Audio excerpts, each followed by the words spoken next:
চট্টগ্রামের আগ্রাবাদ কমার্শিয়াল এলাকার রাস্তা যেন পরিণত হয়েছে ধ্বংসস্তূপে। সামান্য বৃষ্টি হলেই পানি এখানকার নিত্যদিনের সঙ্গী। এলাকার স্থানীয় মানুষ সহ অফিসগামী মানুষেরা প্রতিদিনই এই সড়কটি ব্যবহার করেন, তবে তাদের ভোগান্তির নীরব আত্মচিৎকার শুনছেন না দায়িত্বরত কর্মকর্তাগণ।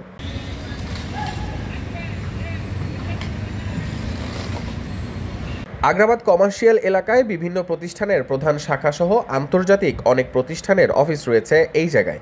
এছাড়াও সুনির্দিষ্ট তথ্য পাওয়া না গেলেও 20,000-এর ওপর চাকুরিজীবী ও স্থানীয় মানুষ প্রতিদিনই ব্যবহার করেন এই সড়ক। তবে সড়কের চিত্র বলছে ভিন্ন কথা। সরেজমিনে গিয়ে দেখা যায় সড়কটি ব্যবহারের একেবারেই অনুপযোগী হয়ে পড়েছে।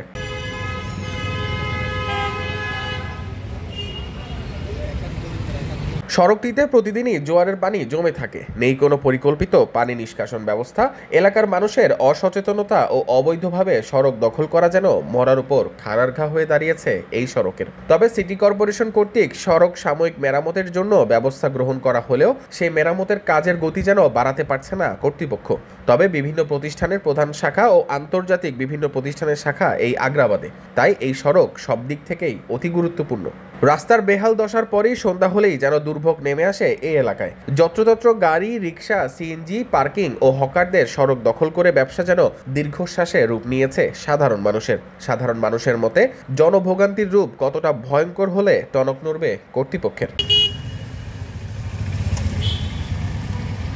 ফাহাদ ইবনে মাহমুদ, বাংলাধারা, চট্টগ্রাম।